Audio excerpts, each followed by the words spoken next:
Portanto, desculpem, creio o simpósio é o que está agora, aparentemente, o simpósio organizado e proposto com a ajuda, o apoio da Novartis. E estão-me a ouvir bem? Então, o som está? Está. E o conceito é falarmos sobre a medicina de valor, do value, o que é de importância para o doente e também da importância dos dados e da informação do real world. A informação que não vem dos ensaios clínicos, mas vem da prática clínica real, daquilo que acontece no dia-a-dia. Nesse contexto, eu creio que vou agora apresentar a primeira, o tema foi, portanto, chamado como geração de evidência para ganhos em saúde. A ideia fundamental é medicina, o valor, os outcomes, portanto, que vai ser umas apresentações, nomeadamente a segunda apresentação, creio eu, que vai ser mais sobre essa área, e a primeira, a seguir a mim, será pela professora a doutora Marta Figueiroa, a falar precisamente em estudos da vida real e da vantagem desses estudos, porque são aqueles que realmente correspondem aos doentes e à prática clínica. Nesse contexto também, é importante que receber um papelinho, têm um papelinho todos, julgo eu. Se não tem um, tem dois, portanto, um deles pelo menos preencham-no. E é importante por efeitos de apoio da Novartis e para que outras situações se repitam e ver o valor, o que é que valeu a pena e qual foi a vantagem deste simpósio, e a vossa apreciação é muito importante no fim. Portanto, agradeço que façam um esforçozinho para preencher. Portanto, o tema que me pediram foi fazer uma introdução apenas destas duas maiores apresentações do professor Rufino e da professora Marta Figueiroa. E a introdução são coisas que todos conhecem, todos sabem, mas que, de qualquer maneira, vamos reavivá-las brevemente. Já estamos, portanto, dentro dos horários um bocado baralhados e vamos procurar manter as coisas com alguma ordem e dentro do tempo. Portanto, isto é uma realidade que todos se deparam diariamente e todos falam. Porque é a realidade. Ainda hoje estive na apresentação do Dia Mundial da Saúde e, neste momento, 1 milhão de portugueses têm mais de 70 anos.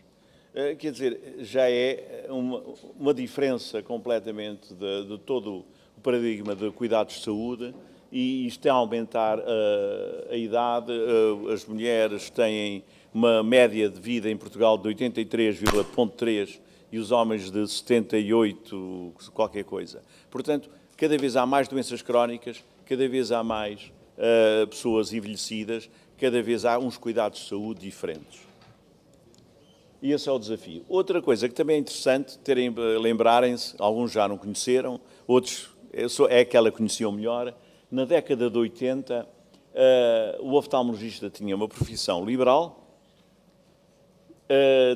procurava basear-se na experiência e no conhecimento e tinha alguma individualidade no seu trabalho, tinha prestígio profissional e científico, fazia uma consulta personalizada e pensava muito na relação médico-doente. Era o dia-a-dia, era o doente escolhia o médico diretamente e havia esta noção bem clara. Depois, na década de 90, eu passei muito por isto, porque também vim dos Estados Unidos e fui de um dos arautos na Europa da subespecialização, tenho alguma responsabilidade nesse sentido. Foi o serviço em Coimbra o primeiro que se subespecializou claramente. Eu fui o único durante muitos anos em que a cirurgia da catarata era só para um grupo e não era para todos, durante vários anos, mais de 10 anos. Mas com esse aspecto que eu julgo positivo, vieram outros aspectos menos ou desafiadores, diremos assim, que é a primazia da tecnologia. Cada vez há mais técnicas, mais métodos. Eu ainda sou do tempo em que havia um laser de rubi, e agora, atualmente, só lasers há uma variedade, e por aí adiante, não falando já nos femtoseconds, e nos segundos, e nos terceiros, e nessas coisas todas. Os conceitos de grandes clínicas também foi a consequência da subespecialização. Se a pessoa estaria muito subespecializada numa área e é muito competente naquela área, tem que haver outros com ele a cobrir as necessidades do doente, é evidente. Mas depois isso trouxe o problema maior de todos. É, no fundo, a necessidade cada vez maior de gestão, de gestores. Os gestores vieram e tomaram conta da situação. Depois, portanto, esta foi a evolução.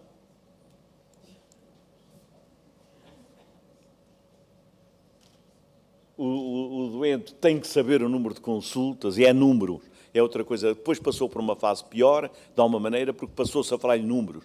Nos quanto é que o senhor faz? Já foste 35, então está bem.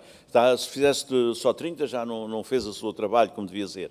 E passou a ser um funcionário técnico de um determinado número de produção, uma espécie de fábrica ambulante, com duas pernas. E, nesse contexto, também se resume de que essa confusão de funções e essa hiperexigência das atividades deixa de se concentrar no cuidado de saúde que é feito, mas é mais em números, em atividade, em outras coisas que geralmente não se refletem, isso é que é o grave de tudo, em vantagens para o doente. Esse é que é a grande preocupação e o grande desafio. E esta foi uma expressão que eu vi interessante, que estava sobre I can't keep calm, I am an ophthalmologist. Por causa de todos estes fatores conflituosos que existem à roda, é com os técnicos, é que sem técnicos, é com tecnologia, etc, etc. E passou-se também uma mudança clara na relação. E tudo isto são verdades que todos vocês vivem no dia-a-dia. Uns pensam que é a única solução porque são novos e só já a conhecem. Mas os que têm alguns anos mais sabem como isto mudou, estas relações mudaram nos últimos anos. E passa-se pelo Dr. Google, a qual o doente fez a primeira consulta e vem já em segunda consulta para o oftalmologista.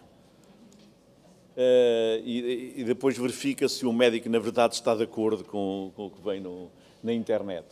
Portanto, passou-se de uma relação que era baseada na confiança, numa relação em que estabelecia uma confiança realmente entre o doente e o médico, e ele acreditava no médico, para uma situação de que aquele é mais bonito, aquele tem mais aparelhos, aquele tem mais portas, aquele tem uma casa maior e o outro não tem, e se vou pagar por quanto é que eu paguei suficientemente por quantos exames é que eu fiz.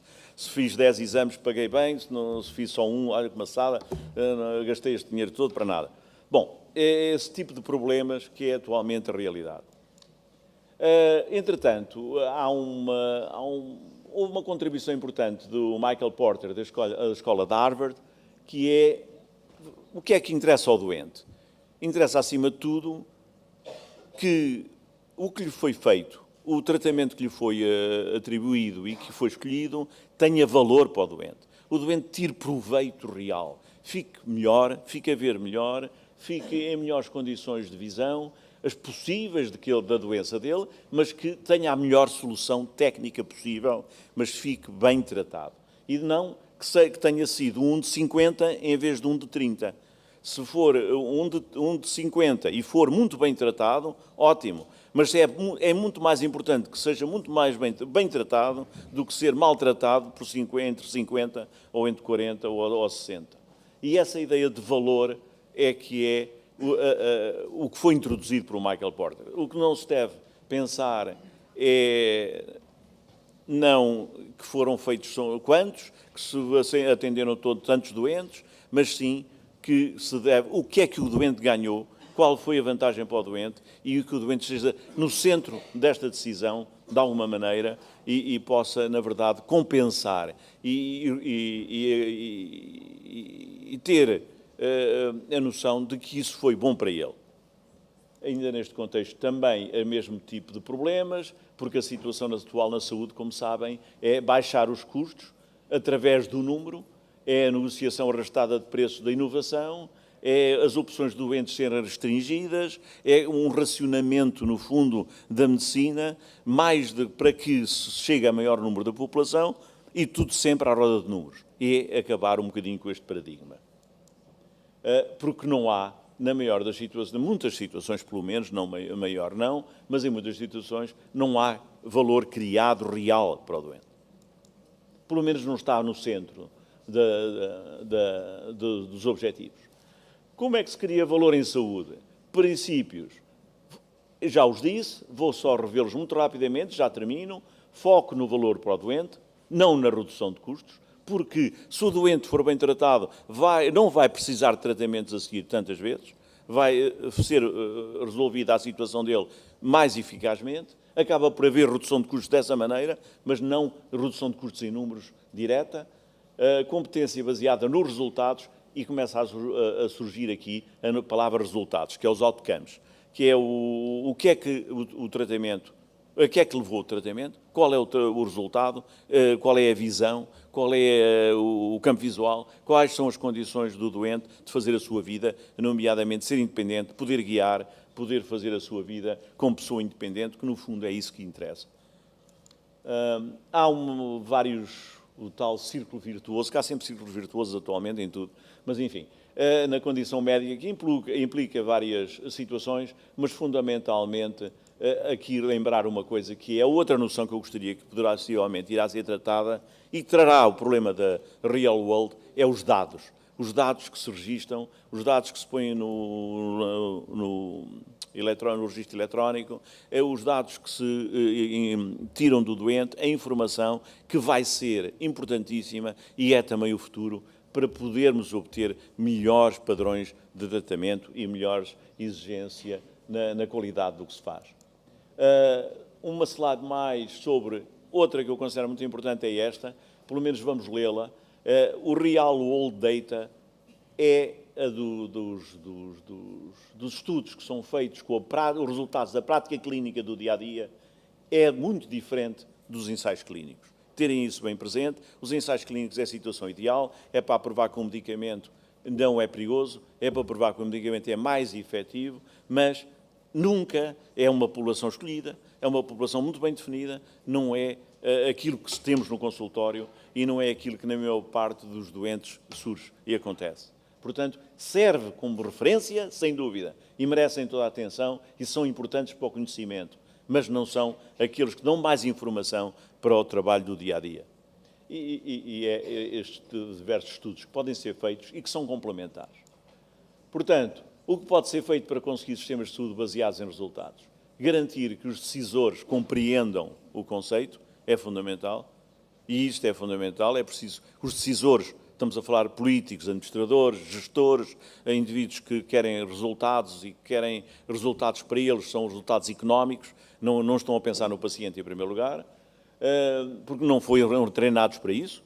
Começa logo pelo gestor, enquanto o médico foi treinado como o doente sendo o principal objetivo dele e a sua melhoria, o gestor, o doente para ele é um número. É o 35, o 26, qualquer coisa assim. Usar os dados para melhorar a prática clínica, e é fundamentalmente os dados que é preciso ter presente, a qualidade dos dados, como conseguir melhores dados, como confiar neles, como os poderes usar informação em plataformas de que obtêm informação sobre de várias origens e, no fundo, redesenhar, portanto, a estrutura dos sistemas de saúde para facilitar o foco nos resultados, apontar para Value Oriented Care. E era isto que eu vos queria dizer hoje, só como ponto de introdução para o que vai ser dito a seguir, nomeadamente as apresentações da professora Marta Figueiroa sobre Real World e trabalhos de Real World. E faz favor, professora.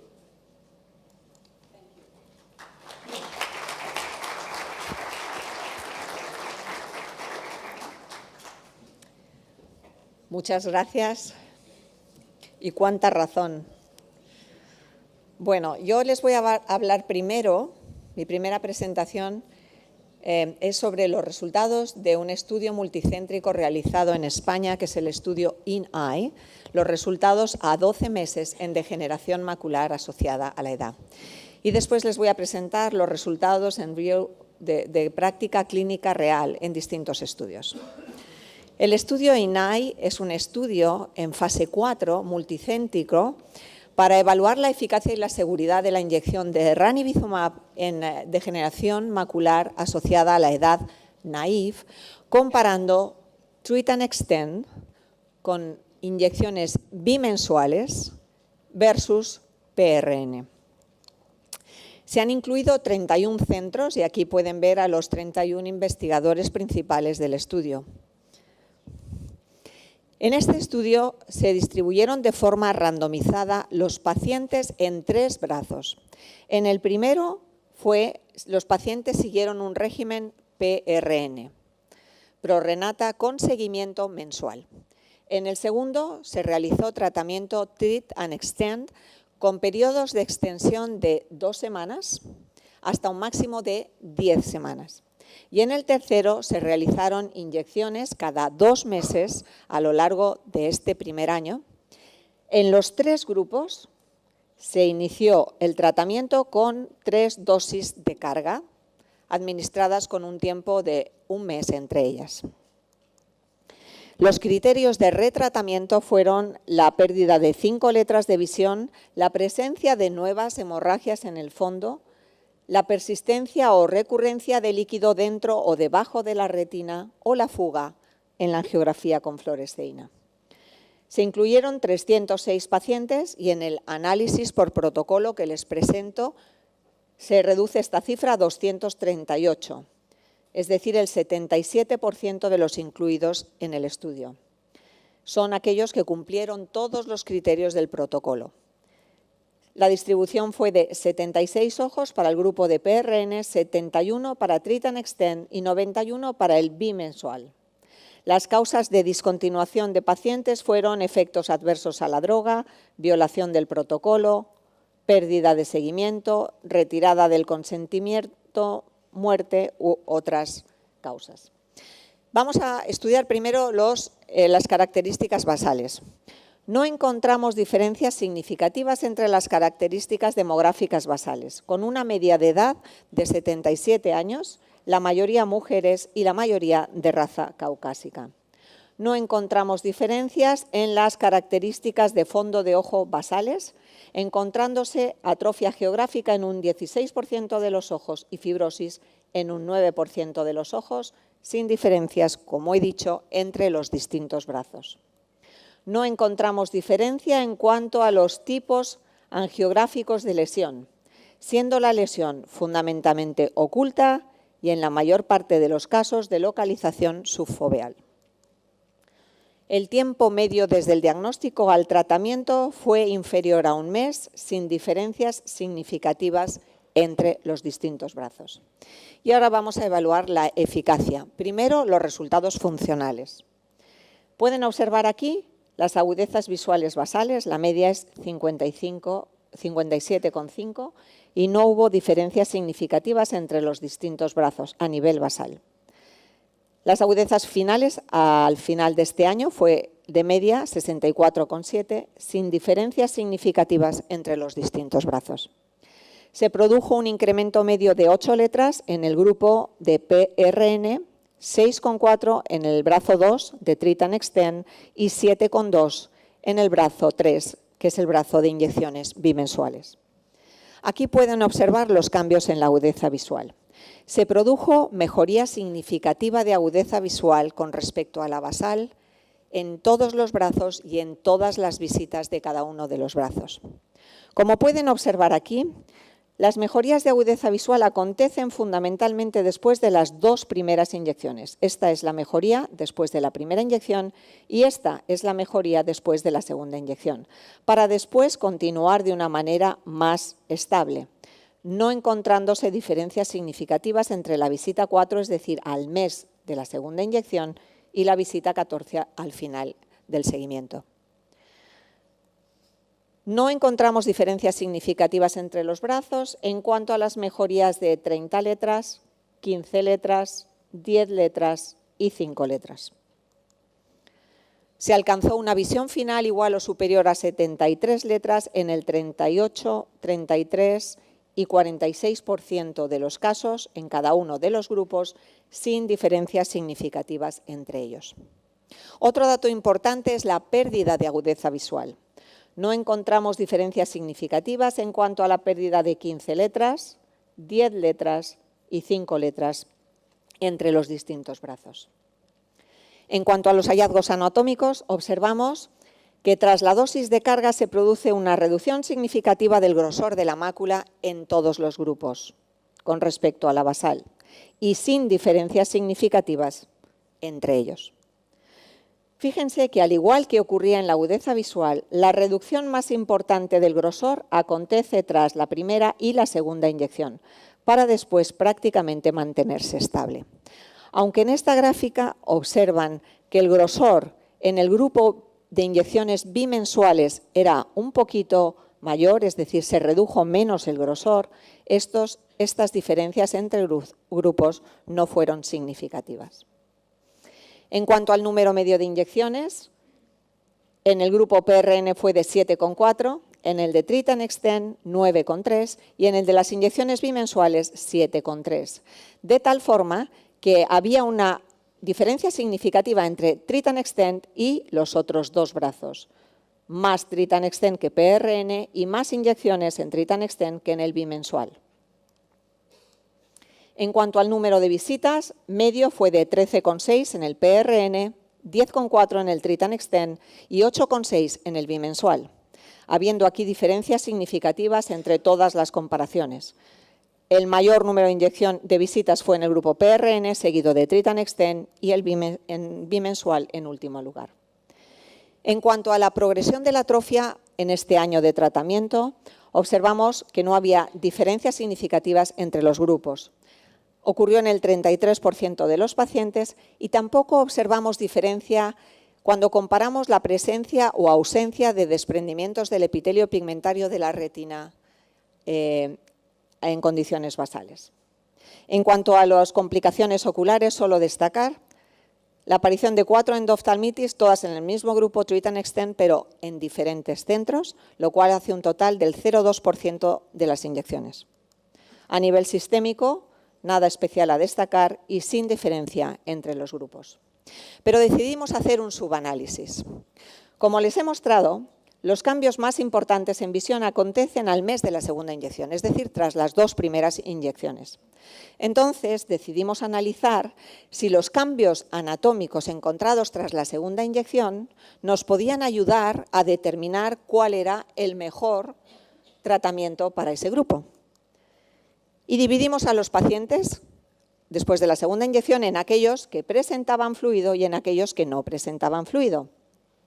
Y observamos que aquellos que no presentaban fluido después de la segunda inyección, aquí en marrón, consiguieron una mejoría de agudeza visual significativamente mejor que aquellos que presentaban fluido, con menor número de visitas y menor número de inyecciones. Entonces decidimos analizar qué ocurría con cada régimen de tratamiento y observamos que cuando después de la segunda inyección no había líquido intra o subretiniano, lo cual ocurrió en el 60% de los casos, la mejor opción terapéutica en cuanto a la visión fue el grupo de inyecciones bimensuales. Por el contrario, cuando encontrábamos líquido intra o subretiniano después de la segunda inyección, lo cual ocurría en el 11%, la peor opción era la opción de inyecciones bimensuales. Es decir, la existencia de líquido dentro y debajo de la retina después de la segunda inyección no nos permite hacer inyecciones bimensuales porque estamos infratratando al paciente. Cuando tras la segunda inyección encontrábamos solo líquido subretiniano, en el 25% de los casos ocurrió, la mejor opción era Treat and Extend, posiblemente porque, como sabemos, podemos ser un poquito más tolerantes en la degeneración macular asociada a la edad a la presencia de líquido subretiniano y eso nos puede permitir alargar el seguimiento y el tratamiento de nuestros pacientes. Si había líquido intrarretiniano tras la segunda inyección, que ocurrió en un 15%, entonces ya la mejor opción era la opción más intensiva, el PRN con seguimiento estricto mensual. Por lo tanto, las conclusiones de este estudio que les he presentado es que ranibizumab produce unas mejorías de agudeza visual significativas con respecto a la basal en los pacientes naïf tanto en el régimen PRN como Treat and Extend como bimensual. No encontramos diferencias en cuanto a las reducciones del grosor macular entre estos tres protocolos. El protocolo Treat and Extend y bimensual no fueron inferiores al protocolo de PRN, con el cual se compararon.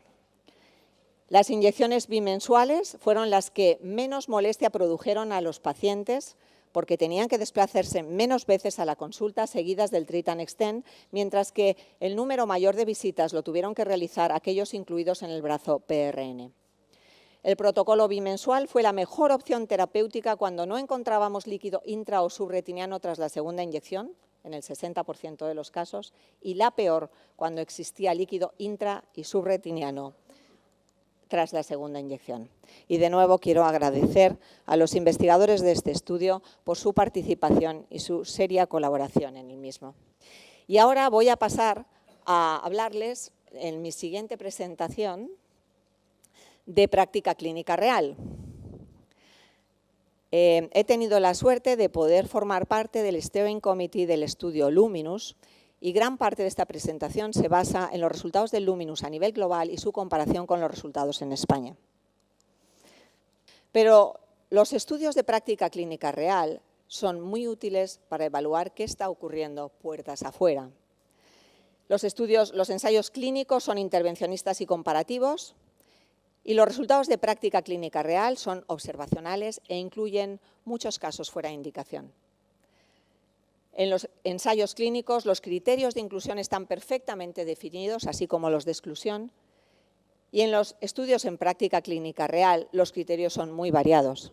Varían de país a país, de ciudad a ciudad, de centro a centro e incluso de facultativo a facultativo.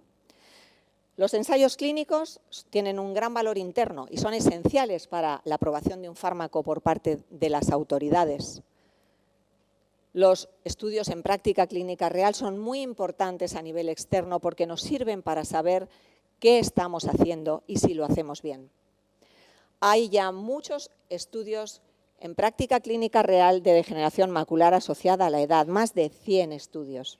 Yo les voy a presentar los resultados de el estudio Luminous, que es el estudio en práctica clínica real más largo, que recoge las 5 indicaciones en las que ranibizumab está aprobado: degeneración macular asociada a la edad, edema macular diabético, oclusiones de rama venosa, de vena central y membranas miópicas, y es un estudio que ha durado 5 años, desde el 2011 al 2015. Se han incluido nada menos que 30.138 pacientes en 42 países en 488 centros. Y aquí pueden ver en este color pardo aquellos países que reclutaron más de 1.000 pacientes y aquellos que menos de 1.000 pacientes, entre los cuales se encuentra mi querido país.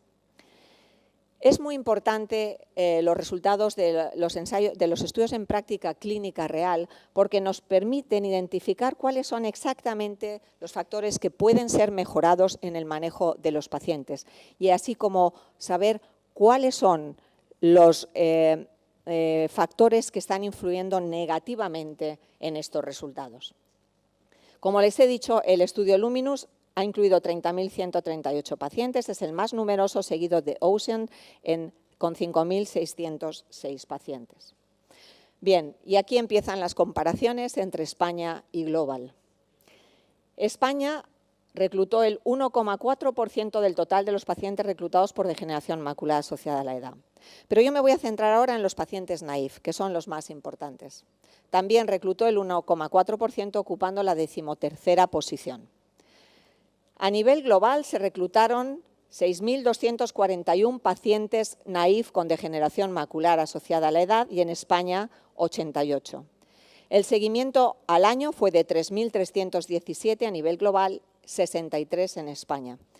Y a los 24 meses, 1.801 a nivel global, 31 en España. No se encontraron diferencias significativas en las características basales de los pacientes comparando España con el resto del mundo. La media de edad en España fue de 78,6 años y 75,8 a nivel global. El número de letras medio, 51,3 y 51,9. Y los grosores también fueron similares. Y aquí podemos observar lo que ocurrió En estos 2 años del estudio Luminus, observamos que se produce una mejoría inicial de agudeza visual en los 2 grupos. En azul es global, en este color, que no sé cómo definirlo, es España. Bien, pues observamos que hay una mejoría de visión inicial, pero después una caída progresiva en los 2 grupos. A nivel global se mejora a los 3 meses 5,2 letras y después va cayendo la agudeza visual de tal forma que al año ya la visión es solo de 3,3 letras. La causa, solo se inyectaron 5 inyecciones en el primer año. En la segunda parte, el segundo año, el número de inyecciones es incluso menor, 2,3 inyecciones, y la agudeza visual cae de 3,3 a 0,6. En España la visión no es tan buena de inicio, 2,9, aun a pesar de que hubo más pacientes tratados con dosis de carga aquí que aquí. En España se trataron con 3 dosis el 44% y a nivel global el 30,8%.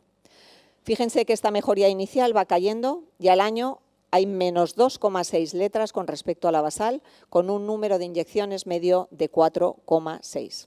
En el segundo año el número de inyecciones fue inferior a 2 y con eso la agudeza visual cae de 2,6 a 4,1. Fíjense, esto para mí es un milagro, aun a pesar de este infratratamiento tan clarísimo, tanto a nivel global como en España. Hay un 20%, 16% de pacientes que al año y a los 2 años han ganado 15 letras o más. Fíjense que un 25% de los ojos mantenían visiones de 20, 32, es decir, 75 letras o más, a pesar de este tratamiento tan bajo. En cuanto al grosor, observamos una reducción inicial en los 3 primeros meses y después prácticamente una situación de estabilidad, siempre con un grosor un poquito mayor en España frente al resto del mundo. Ante estos resultados nos surgen 3 preguntas. La primera sería, ¿tiene alguna influencia la agudeza visual basal en las mejorías de agudeza visual? Y Luminus nos ha enseñado que sí, que las mejorías de visión son mayores en los ojos con menor agudeza visual que en ojos con muy buena agudeza visual, pero que las visiones finales son mucho mejores cuando partimos de visiones mejores. La segunda pregunta sería, ¿cuál es el impacto de un tratamiento precoz e intensivo? Y cuando se ha estudiado a nivel global, ese 30,8% de pacientes que recibieron 3 dosis de carga, se ha encontrado que el 84% de estos ojos mostró una mejoría de 4,2 letras mayor que cuando no recibió dosis de carga, con una N de 1090. La tercera pregunta es, ¿influye el número de inyecciones en los resultados visuales finales? Y de nuevo la respuesta es sí. Menor número de inyecciones, peor agudeza visual final.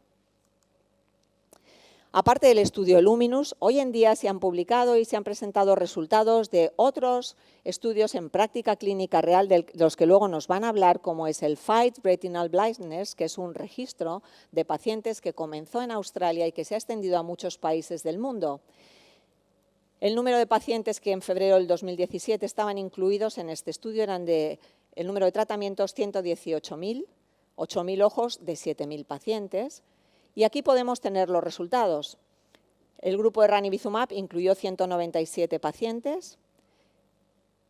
La agudeza visual mejoró 3,7 líneas, con una media de 8,1 inyecciones, mucho mejor de lo que hemos encontrado en el estudio Luminus. Aflibercept, también 197 pacientes, mejoró 4,2 letras, con una media de 8 inyecciones. Es decir, fíjense que hay un número bastante importante de inyecciones, más que la media de muchos estudios, y en concreto parecido a la media del estudio INAI que les he mostrado, pero la mejoría de agudeza visual es solo de 3,7 y 4,2. ¿Por qué? Creo que aparte del número de inyecciones es muy importante la pauta, el ser estricto en el seguimiento, y el problema de los estudios en práctica clínica real es que cada oftalmólogo, cada especialista en retina trata como considera que debe hacer y muchas veces no sigue los mejores criterios de retratamiento. Otro estudio es Electronic Medical Records. Este estudio es en Estados Unidos solamente. Han presentado los resultados de 3.350 ojos tratados con ranibizumab. Fíjense que aquí no hay mejoría de visión, 57,5, final 57,2. Aflibercept, 4.300 ojos, 58,5, 58,31. Media de inyecciones 7. 6,7 y 7 inyecciones. Aparte de que las agudezas visuales basales aquí son bastante buenas, que podían justificar que no hubiera mucha mejoría de visión, la realidad es que posiblemente, como hemos hablado, las pautas de tratamiento no son las idóneas. Lo importante de esto es que parece que no hay una gran diferencia entre estos fármacos, por lo menos en el estudio de seguimiento a un año. Y como conclusión decir que el estudio Luminous ha incluido pacientes con características clínicas y sociodemográficas que son representativas de la práctica clínica real, que ranibizumab consiguió beneficios tras la primera inyección mejorando la agudeza visual al inicio, pero con un deterioro progresivo debido a un tratamiento insuficiente y posiblemente a una pauta también insuficiente. El porcentaje de pacientes que recibieron esta dosis de carga de 3 inyecciones inicialmente fue mayor en España que a nivel global y a pesar de todo los resultados no fueron buenos. Y la reducción del grosor que se observó fue, igual que en la agudeza visual, fue inicial para luego recuperar. La administración de ranibizumab a 12 y a 24 meses en práctica clínica real fue claramente inferior a las recomendaciones de los ensayos clínicos.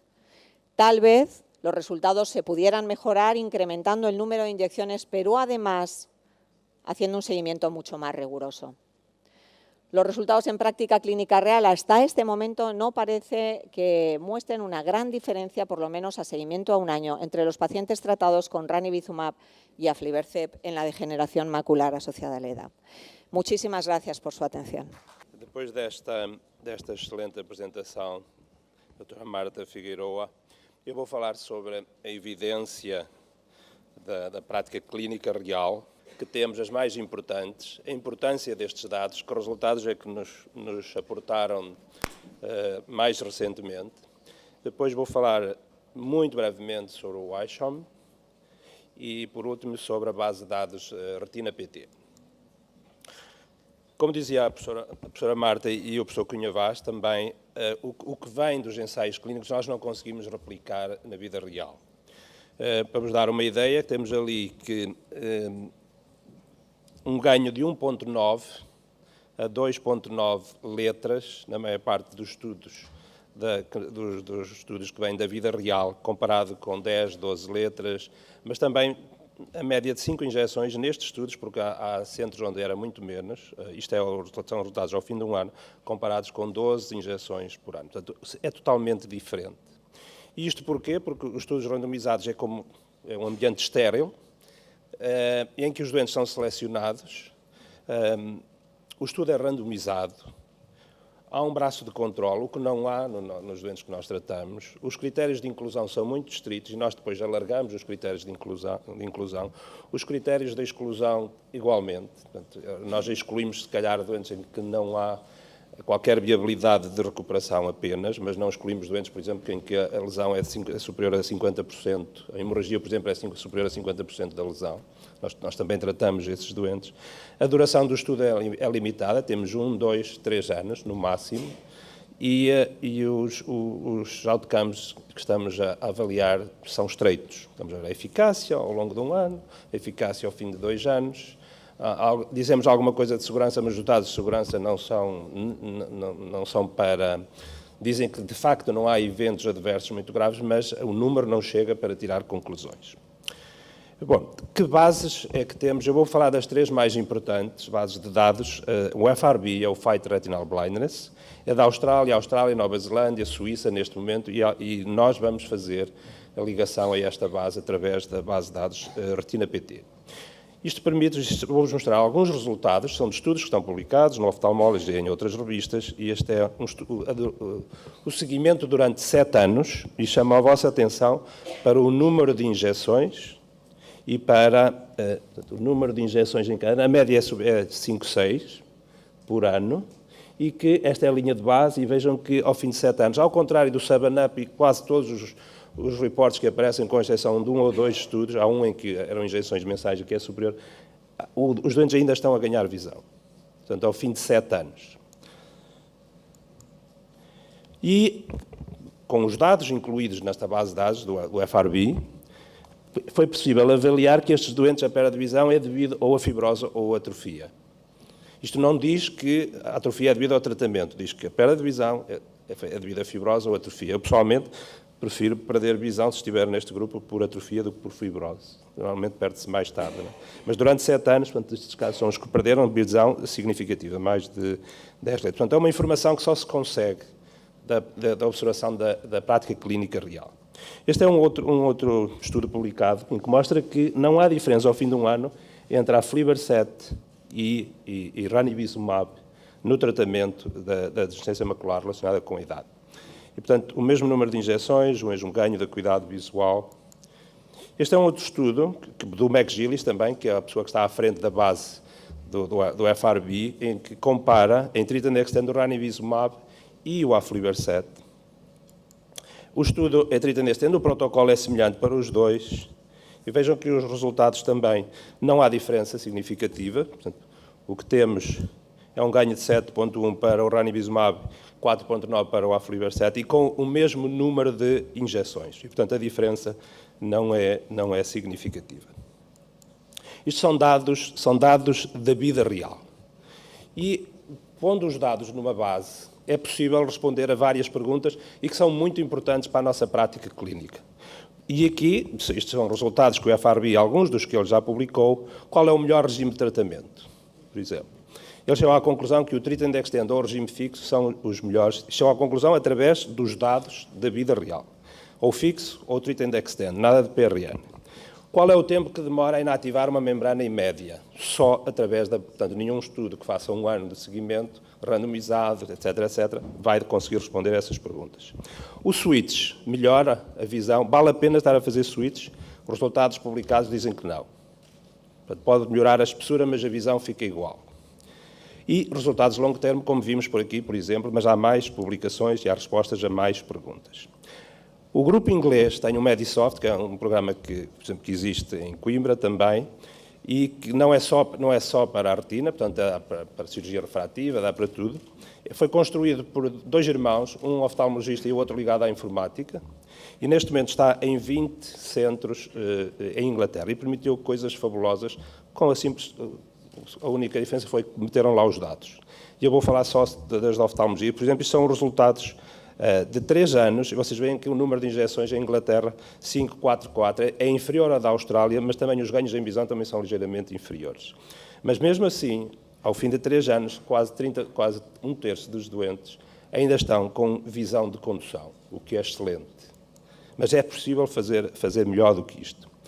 E esta base, que está em 20 centros apenas, permitiu obter dados fabulosos e que são utilizados pelas autoridades para standardizar protocolos e pelos médicos para standardizar protocolos de tratamento, para criar estándares nacionais de eficácia, para fazer com que as autoridades pagam e os tratamentos são financiados se houver resultados. Portanto, o NICE está em cima disso, baseado nos resultados da prática clínica e as próprias entidades pagadoras também.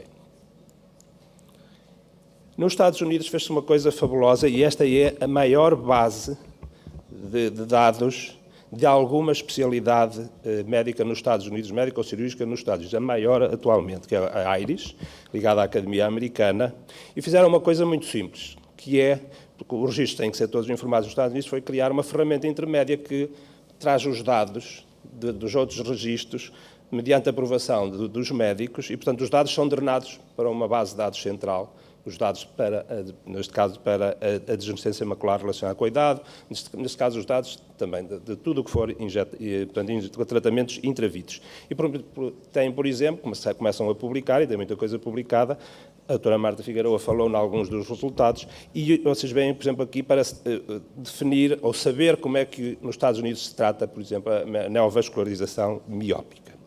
O ISHOM, há 11 centros em Portugal que participam no ISHOM.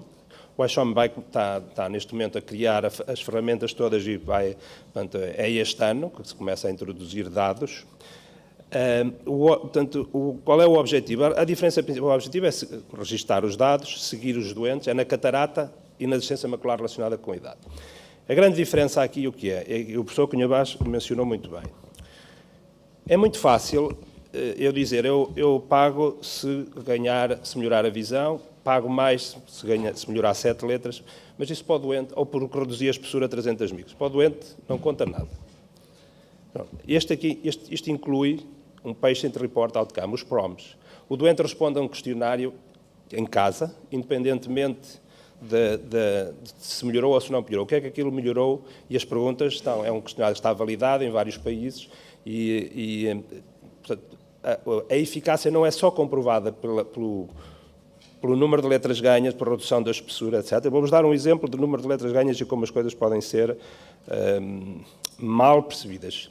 Aliás, vou deixar isso para depois quando mostrar a base de dados da Retina PT. Eu vou falar agora sobre a Retina PT. A Retina PT é uma base de dados que construímos, não é uma base de dados para o GER, é uma base de dados para Portugal, está registada na Comissão Nacional de Proteção de Dados, já temos a aprovação de vários hospitais, nomeadamente o São João, Coimbra, São José e mais. O dossiê está pronto, é só clicar, mudar os cabeçalhos e entregar às comissões de éticas. Portanto, para quem quiser participar, já vão ver a mais-valia desta base. É aberta a todos os oftalmologistas. A grande questão das bases de dados é que tempo leva a introduzir os dados. Esse é o grande problema. A primeira base que se fez nos Estados Unidos, os médicos tinham que incluir 2 vezes. Tinham que incluir no seu Electronic Medical Record e tinham que incluir depois na base de dados. Não deu. Não dá em lado nenhum. Portanto, e aqui, esta base de dados, nós levamos... Eu estive a fazer eu vou-vos mostrar alguns vídeos, estive a fazer a introdução de dados. E, portanto, leva mais ou menos 2 a 3 minutos se eu tiver que meter os dados demográficos, a idade, a localização, tal. E leva cerca de 1 minuto ou menos para meter uma visita de follow-up. A base, e é isto que estamos a finalizar agora, permite fazer um report. Portanto, se eu trabalho com processos de papel, faço um print e ponho no processo. E, portanto, não preciso estar a escrever 2 vezes. Se trabalho com o Electronic Medical Record, faço copy-paste e passo para o programa, o S-Clinic ou o outro, e, portanto, não há 2 registros. Não pode haver, não deve haver. Qual é o objetivo? É implementar esta base em todo o país. Esta base não é para tratamentos intravítreos só, é para as patologias da retina, médicas e cirúrgicas, e pode ser desenvolvida depois para outras patologias, nomeadamente para as distrofias, etc. E estamos a trabalhar, portanto, em ligação com o McGillis, para fazer a ligação, está-se a desenvolver uma ferramenta para fazer a ligação automática com o FRB.